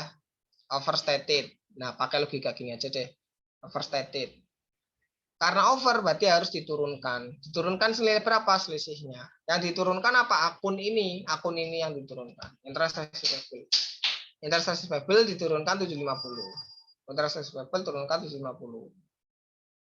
Nah, bedanya kalau ini RE, kalau ini interest revenue. Jadi mencari akun yang terkait. Kalau accrued salaries kan berarti salaries expense. Kalau interest receivable ya kemungkinan besar ya interest revenue, kan nggak mungkin di sini interest receivable, di sininya depresiasi. Jadi cari akun yang pasangannya lah. Insurance expense nanti ya. Di sini 90.000. Tapi ternyata harusnya di sini asuransi yang belum terpakai itu 65.000. Berarti di sini overstated. Berarti di sini harus diturunkan. Senilai berapa? Senilai 25. Nah, 25. Prepaid insurance-nya harus diturunkan 25. Nah, ini bedanya dengan belum tutup buku dan sudah tutup buku. Kalau sudah tutup buku masuk ke RE, kalau belum masuk ke insurance expense. Kemudian di sini ada unearned rent 0. Sebesar 28.000 diterima per 2 Januari untuk sewa gedung. Semuanya dikreditkan ke pendapatan sewa. Nah, ini rada-rada logika nih, rada-rada logika lah. Jadi ketika 2 Januari 2018 kita nerima duit 28.000. Tapi jurnalnya semuanya kan ke pendapatan sewa. Jadi jurnalnya tuh cash pada rent revenue senilai 28.000. Nah, padahal di sini sewanya kan untuk 2 tahun ya. Berarti kita 2018 sudah selesai kan 31 Desember, berarti udah lewat 1 tahun dong. Berarti sisanya 1 tahun lagi. Berarti harus menjadi unearned rent. Berarti jurnalnya nanti ada koreksi unearned rent pada rent. Sorry, kebalik. Harusnya kita ngejurnal rent revenue pada unearned rent. Ini mah kayaknya yang ada di pengakun ini senilai berapa? 14.000. Nah, ini ya benar ya. Rental income atau rent revenue pada unearned rent senilai 14.000. Kalau di sini masuk RE karena udah ditutup pada unearned rent 14.000. Oke. Sampai sini ya ada yang tanyain.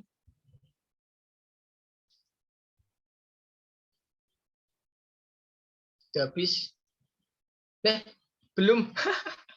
Ternyata ada satu lagi. yang non counterbalance ya. Kalau yang tadi kan baru counterbalance ya. Kalau ini non counterbalance. Jadi harus kita sesuaikan lah. Cukup gue ya buat latihan soal ya. Jadi di sini tidak otomatis terbenarkan.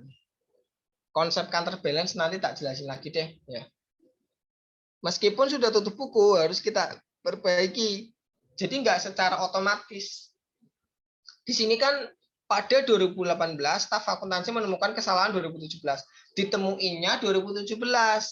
Ditemuinya 2018. Kesalahannya adalah 2017. Karena ini merupakan non counterbalance, maka nggak bisa kita diamkan saja. Kita harus membenarkan.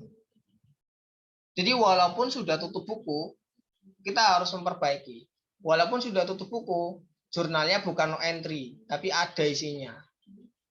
Nah, di sini apa nih? Bisnis owner tidak mencatat depresiasi gedung baru. Jadi dia nggak nyatet depresiasi expense.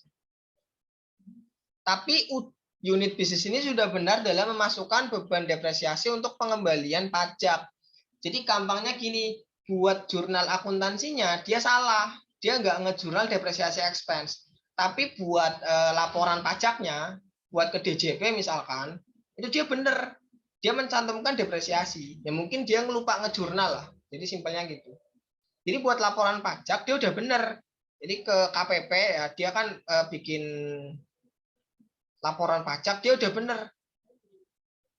Tapi pas ngitung expense-nya dia lupa ngejurnal. Nah, jadi di sini ada datanya nih, analisis datanya. Di sini misalkan laba sebelum beban depresiasi 120 ya. Kemudian di sini ada beban depresiasi 20.000. Laba sebelum pajak 100.000 dikurangin. Kalau yang ini nggak dicatat, 0, lupa nyatet mungkin depresiasi expense-nya. Sehingga tetap 120.000. Kemudian tahun berjalan, laba tahun berjalan. Laba tahun berjalan adalah 25.000. Ini dapat dari mana? Dapat dari 25%, ini ya pajak 25% kali 100.000. Oke.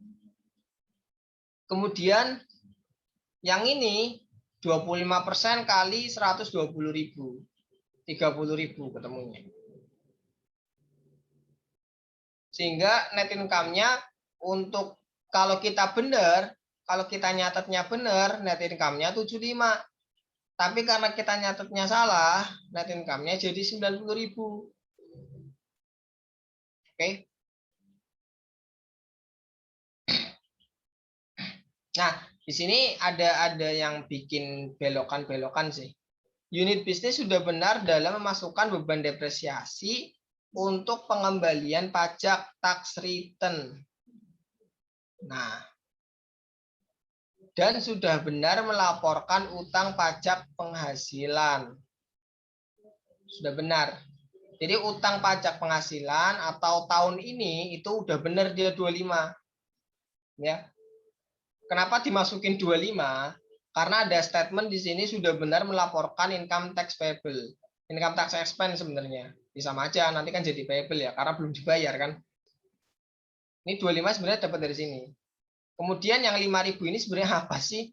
5.000 ini sebenarnya tax return ya, tax return dari beban depresiasi karena dia udah benar gitu loh. Dalam bikin laporan pajaknya dia benar tapi akuntansinya dia salah gitu. Nah, di sini ada 5.000. 5.000 ini dapat dari mana? Dapat dari 25% dari 20.000. 20.000 untuk ininya. Untuk depresiasinya. Berarti 25% ikan depresiasi 20.000. Bahkan pajaknya 30.000 lah kurangi.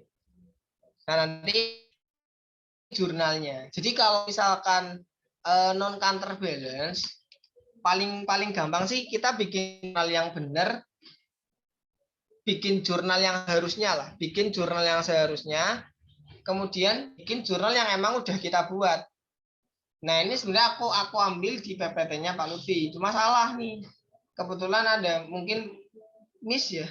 Jadi ini yang udah tak ralat lah. Nggak tahu sih salah atau enggak ya. Coba tanyain Pak Lutfi. Soalnya kayaknya logikanya nggak masuk kalau misalkan aku baca di bukunya Pak Lutfi. Nggak tahu ada revisi atau enggak ya. Jadi yang benar yang ini. Menurutku yang ini. Jadi harusnya kan kita ngejurnal gini ya. Depresiasi expense, akumulasi depresiasi. Harusnya kita akui dong. Ya enggak? Kemudian kita mengakui income tax expense pada income tax payable senilai 25. Kan harusnya kan kayak gini jurnal kita. Ya enggak? Tapi ternyata jurnal yang kita buat depresiasinya enggak. Kemudian income tax expense-nya diakui 30.000. Deferred tax liability 5.000 ini apa? 5.000 ini tax return dari depresiasi tadi. Jadi 25% kali 20.000. Kemudian 25.000-nya ini 25% kali 100.000. Nah, jadi di sini kenapa kok ada dua akun ini muncul? Kenapa kok di sini cuma income tax payable? Terus di sini ada dua-dua gini karena tadi ada statement ini yang rada-rada belok nih. Unit bisnis sudah benar dalam memasukkan beban depresiasi untuk pembelian pajak dan sudah benar melaporkan utang pajak, maksudnya. Jadi dia sebagai clue lah kalau ketika ngejurnal itu jurnal itu kayak gini. Nah, sebenarnya gini aja, harusnya kan kita ngejurnal ini ya. Jurnalnya kayak gini. Ya udah dibenerin aja. Paling gampang gimana dibenerin? Yang ini dibalik, kemudian kamu input yang ini, simple. Nah, paling gampang sih gitu. Jadi kamu ngebalik yang salah, kemudian kamu input yang benar. Cuma kamu input jangan sampai terkecoh ya. Di sini kan depresiasi expense. Sedangkan depresiasi expense-nya kan 2017 tuh. Ditemukannya 2018. Maka bukan depresiasi expense lagi. Nanti langsung mempengaruhi return earning. Gitu. Jadi ini sebenarnya asal mulanya tuh dari sini.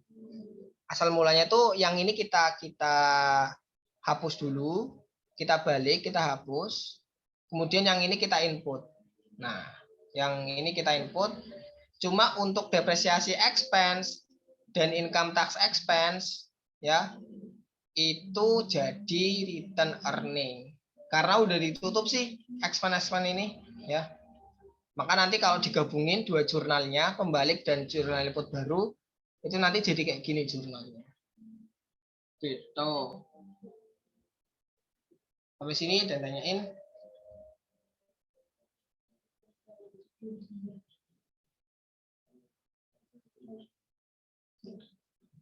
Nah, ini aku udah mewanti-wanti ya. Kalian bakal tanya gini.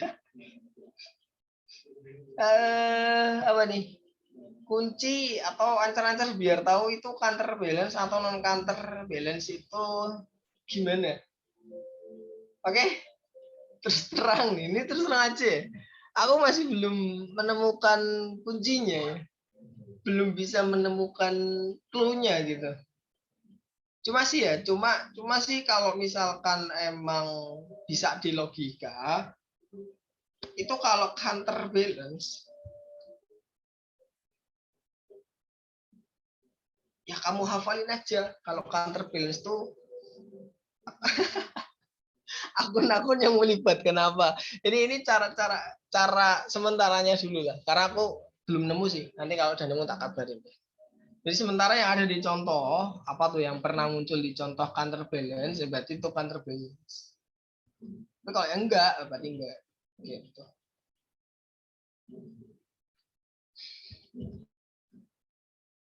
Ya apa nih? Oh ini yang tadi. Ya kita ke soal deh, coba deh. Satu soal ya. Penutup.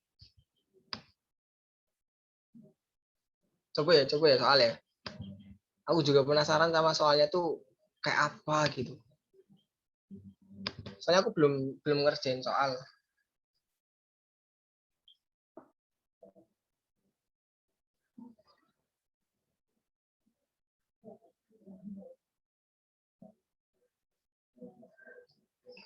Ntar ya, tak buka ininya nih.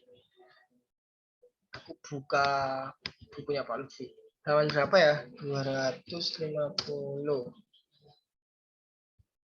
260. Nah, ini nih. Bentar. Masih mencari yang rada-rada singkat ya, tapi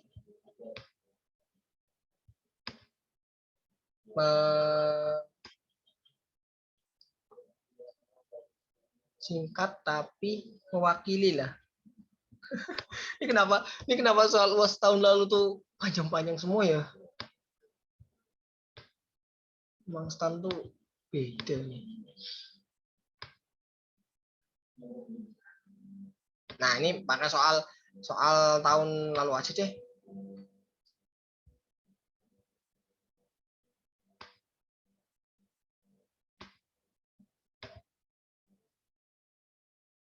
Akun apa aja ya Kak yang tar itu diganti ke RE? Akun revenue dan akun expense.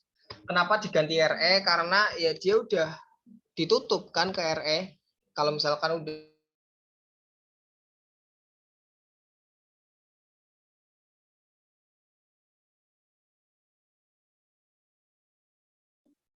jadi akun-akun nominal, revenue, akun-akun expense itu nanti diganti ke RE.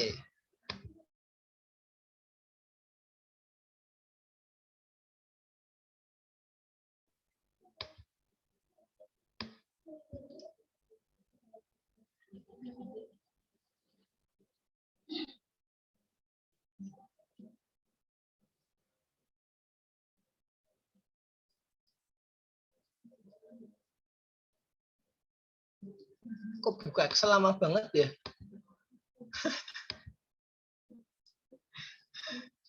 Lama banget deh. Apa nggak mau latihan soal ya? Laptopku nggak mau latihan soal kayak ini. Bentar. Bukan lama banget. 42. Ah, itu nih.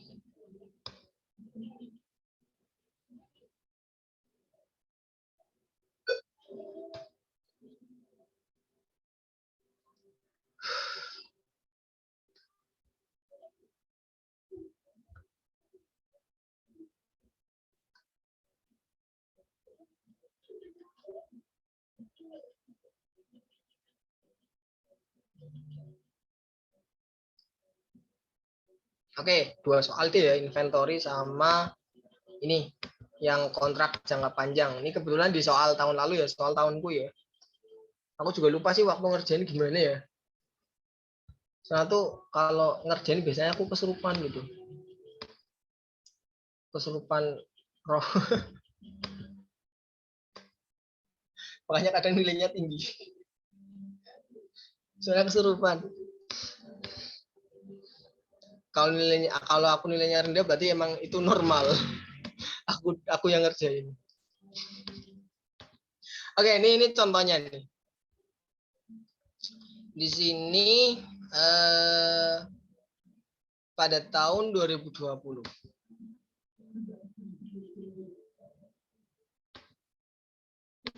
Ini yang nomor 2. Pada tahun 2020, PT Lestari Jaya menemukan kesalahan atas pencatatan persediaan akhir sebagai berikut.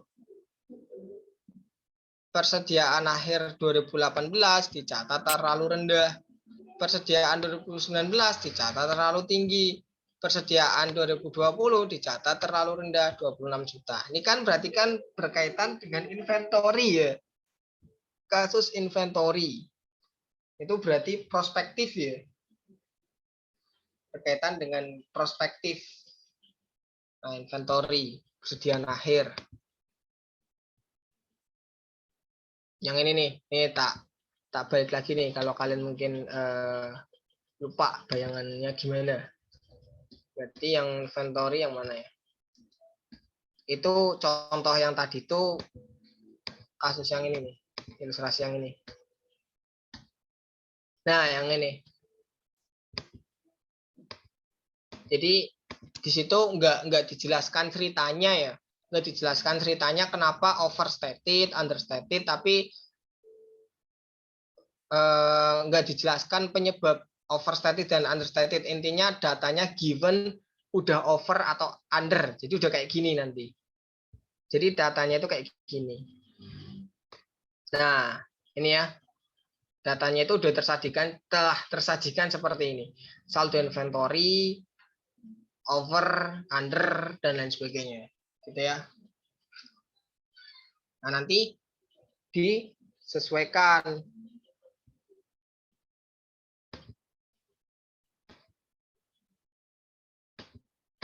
Ya udah, kita bikin ya.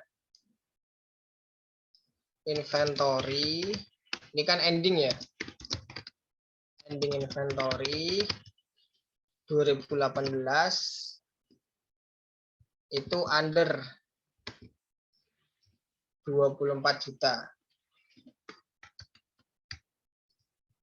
Under. Kemudian ending inventory 2019 ini apa nih? Over ya. Over 18 juta. Terus ending inventory 2020 26 juta under. 26 juta under. Nah, ini kan ditemukan kesalahannya kapan? Ditemukan 2020. Nah, berarti yang 2018-2019 kan udah lewat. Nah, kalau menyesuaikan 2018 dan 2019, berarti menyesuaikannya ke return earning. Karena udah lewat, udah tutup buku gampangnya. Kalau 2020, berarti ditemukannya 2020, berarti yang ending inventory 2020 nih, ya belum lah, gampangnya belum tutup buku lah.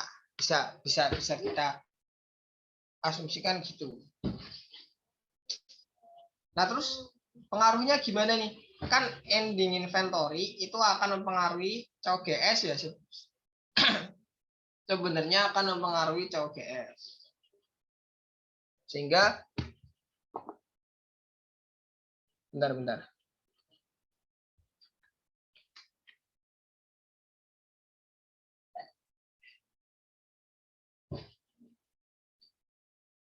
Apa nih? Tanya apa nih? Tahu dia tutup buku atau enggak gimana kan? Ya kan udah lewat tahun 2020.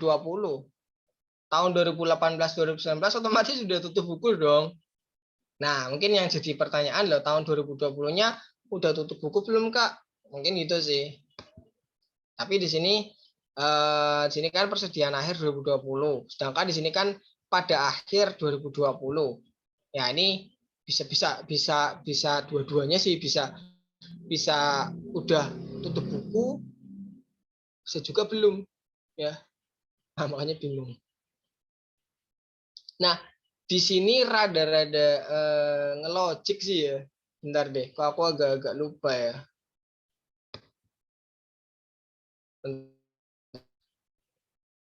Ini kayaknya soalnya lebih kompleks dari yang aku pikir.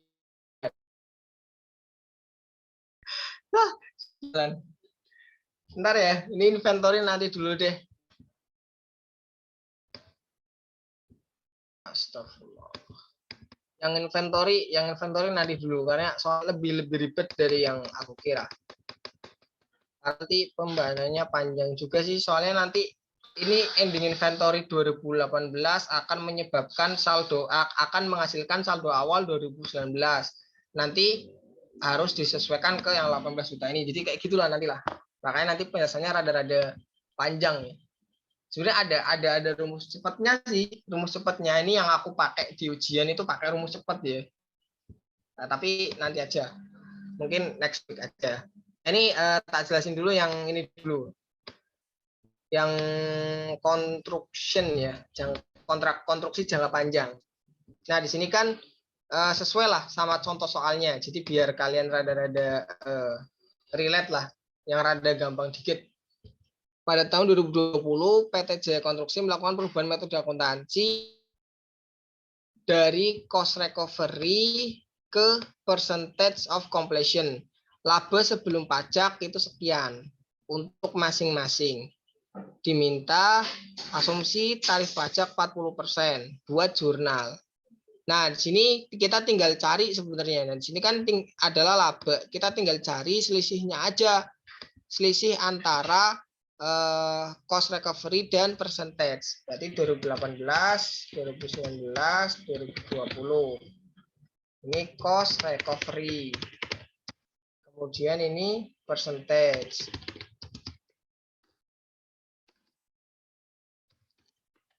Nah, di sini 475. Sini 625. Ini net income ya. Ini udah net income. Banyakan, Pak. 625. Sini 700. Nah, ini 800. 950. Ini 1050. Nah, kayak gini. Dan nanti kita bandingkan. Ini kan sebenarnya kan net income ya. Sini laba. Laba sebelum pajak. Pre-tax income. Nah, ini angka adalah angka sebelum pajak. Nah, berarti kita cari tahu dulu. Ini under apa over? Ini selisih lah. Aku tulis di sini selisih. Berarti kalau misalkan kita kan berarti posisinya di sini ya. Kita pakai yang cost recovery ya. Ini aku kasih warna kuning. Terus pengen pindah ke metode percentage pada tahun 2020. Pindahnya di sini. Nah, berarti kita cukup bikin penyesuaian 2 tahun ini aja. Karena ketika tahun 2020 kita udah pakai metode yang baru. Berarti di sini under apa over? Kita kan nyatetnya 475. Padahal seandainya kita pakai percentage itu 800. Berarti kita under. Under berapa? Sekian, 325. Kemudian untuk 2019 kita under juga. Under berapa nih? Duh, kok sama 325? Emang 325 ya sama ya? Under 325. Nah, terus berarti kita under berapa totalnya? Totalnya kita understated 650. Nah, konstruksi ini kan nanti akan mempengaruhi akun CIP ya. Berarti jurnalnya CIP 650. Ada, nah 660 ini kan sebenarnya kan kita menaikkan ya. Karena under itu berarti harus dinaikkan. Kalau dinaikkan berarti kita RE kredit. Kalau diturunkan RE-nya yang di debit. Nah, ini kan udah gampang ya. 650. Nah, ini belum mempertimbangkan pajak. Kalau mempertimbangkan pajak berarti kita anggapannya ada tax expense. Anggapannya seperti ini. Jurnal anggapannya itu seperti ini. Cuma kan ini expense-nya kan expense-nya udah lewat 2018 dan 2019. Kita kan posisinya di tahun 2020. Karena expense-nya udah lewat berarti RE. Jadi expense ataupun revenue yang udah lewat itu nanti akan digantikan oleh RE. Nah, berarti RE ada ya tax payable bisa gitu ya. Atau deferred tax liability sama aja. Kalau di GESO kan tax liability. Nah, kayak gini juga bisa. Ini jauh saja. Nanti RE-nya berapa? Harus kita debit 40% dari nominal kenaikannya. Kayak gini. Jadi ini kalau jurnal 2 kali. Makanya ini 2 jurnal ini bisa kita gabungkan. Caranya gimana? CIP 650.000. Kemudian ada tax payable. Ya. Ini tax ya, pajak dari tahun sebelumnya 40%. Nah, sisanya nanti masuk ke RE, menambah keuntungan kita. Keuntungannya senilai 60% karena 40%-nya dipotong pajak. Gitu. Jadi ini dua jurnal di atas itu bisa kita gabung jadi kayak gini. Nah, ini untuk nomor 3. Nah, itu contoh aja lah.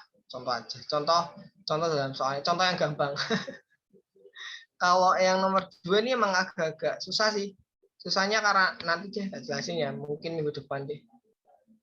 Minggu depan sebelum kita masuk ke materi selanjutnya, kita bahas ini dulu. Jadi di sini nanti ada kayak pengaruh gini. Saldo akhir tahun 2018 akan menjadi saldo awal tahun 2019. Nah, nanti harus COGS-nya nanti berapa? Kan di sini kan nggak diketahui COGS-nya ya. Kalau yang data yang di contoh soal kan COGS-nya udah diketahui tuh angkanya. Kalau ini kan belum. Terus kita cara nyari tahu COGS-nya berapa? Kan gitu. Karena kan nanti kan jurnalnya kan berkaitan dengan RE, berkaitan dengan inventory, berkaitan dengan COGS lah sebenarnya lah, COGS dan inventory. Gitu. CIP sama tax payable selalu berlawanan penjurnalannya. Berlawanan gimana? Ya CIP kan saldo normalnya di debit. Ya nggak mesti sih kalau misalkan beda lagi jurnalnya. Ini aku balik nih ya. Ini kan soalnya dari cost recovery ke percentage. Sekarang aku bikin lagi. Misalkan dari percentage ke cost recovery. Misalkan itu ya. Nah, misalkan soalnya aku ganti di sini percentage, di sini cost recovery. Sama aja, salah. Kalau 5 sama aja. Nah, ulangi. Di sini sama, datanya sama. Cuma aku pakai yang percentage. Pengen ganti ke cost recovery. Nah, gini. Jadi awalnya aku pakai percentage nih, kayak gini. Pengen ganti ke cost recovery. Walaupun rada-rada nggak masuk akal sih, karena harus nanggung kerugian ya. Tapi nggak apa-apa. Gampangnya gini. Awalnya kan aku pakai percentage. Kemudian pengen ganti ke cost recovery. Berarti 325 ini bukan under dong, tapi over. Karena yang kita catat 800.000. Padahal kalau kita pakai cost recovery itu 475. Sama yang dicatat 2019 950. Padahal kalau cost recovery 625, berarti ini over. Karena over berarti harus kita turunkan. Berarti jurnalnya CIP-nya kita debit. Sorry, CIP-nya kita kredit senilai ini. Nah, CIP-nya kita kredit. Sini ya. 1, 2. Kreditnya, debitnya apa? Debitnya RE. RE-nya berapa? Cuma 60% aja. Nah, sisanya nanti masuk ke deferred tax asset. Nah, ini ada akunnya nanti. Ini di bab selanjutnya sih. Deferred tax asset, deferred tax liability itu nanti di bab selanjutnya sebenarnya. 40%. Ini kalau di pajak mungkin kalian pernah dengar PPN in, PPN out gitu ya. PPN keluaran, PPN masukan, nah itu mirip-mirip lah. Deferred itu mirip-mirip kayak PPN, kasusnya tuh mirip-mirip kayak PPN keluaran, PPN masukan, akun-akun yang kayak gitu loh. Nah, berarti nanti kayak gini kalau misalkan ternyata soalnya adalah dari percentage ke cost recovery. CIP-nya yang kita debit, CIP-nya yang kita kredit 650. RE-nya kita debit karena harus kita kurangin. Jadi kalau kayak gini kan definisinya kita kayak rugi ya. Nah, gitu. Oke, sampai sini ada yang tanyain.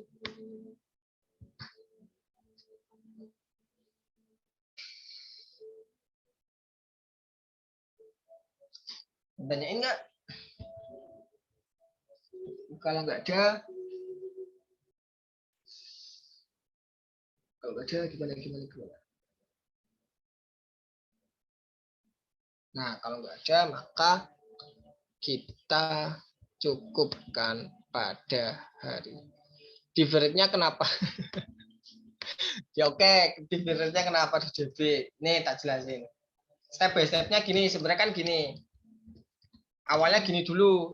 Jadi CIP-nya di kredit, RE-nya di debit 650. Berarti kan kalau kayak gini definisinya rugi. Kalau rugi kamu dapat kompensasi pajak. Nah, kalau kamu kan belajar pajak ya. Kalau kamu posisinya lagi kalau kamu posisinya rugi berarti pajaknya itu lebih bayar kan gitu. Kalau lebih bayar berarti kamu berhak dong. Nah, makanya ada nanti jurnal lagi Deferred Tax Asset, ada RE. Nah, ini yang namanya lebih bayar lah kalau dalam istilah pajak itu 40%. Berarti kamu 40% lebih bayar. Karena di sini kamu posisinya RE-nya dikurangin sih. Jadi karena RE-nya dikurangin padahal kan dulu kan pajaknya udah dipotong. Nah, itu. Ini kalau aku gabung jurnalnya tinggal gini aja sebenarnya. Nah, ininya ganti 60% aja. Nah, ini kalau jurnalnya digabung. Gitu ya. Yang tanya lagi. Jadi di debit tuh nanti ada sih penjelasan lebih detailnya di bab selanjutnya. Ngomongin pajak. Tahun kemarin nggak ada materi itu. Jadi mungkin next week kita belajar bareng-bareng ya. Karena aku juga belum dapat materi itu dulu. Waktu tingkat 2 itu nggak ada materi itu. Bab selanjutnya selain itu cash flow. Makanya di sini soalnya soal ujiannya cash flow nih. Enggak, Cing. Kukira ini soal ujian. Ini kan soal yang udah dipecah-pecah ya. Nah, ini cash flow nih kalau di punya Pak Lutfi setelah ini cash flow. Mungkin karena cash flow itu terlalu gampang ya buat angkatan kalian gitu. Jadi mungkin angkatan kalian tuh keren gitu. Kan cuma 3.000 orang doang ya. Kita mah apa 6.000 orang. Seleksinya gampang banget. Jadi dikasih soal yang gampang. Kalian kan cuma 3.000 orang ya. Seleksinya susah, ada TKK, ada psikotes. Makanya harus menantang dikasihnya. Nggak tahu nanti yang 275 lebih nantang lagi. Oke, mungkin itu aja deh ya dari aku. Next, mungkin kita latihan soal dulu. Kita doa dulu ya. Doa mulai.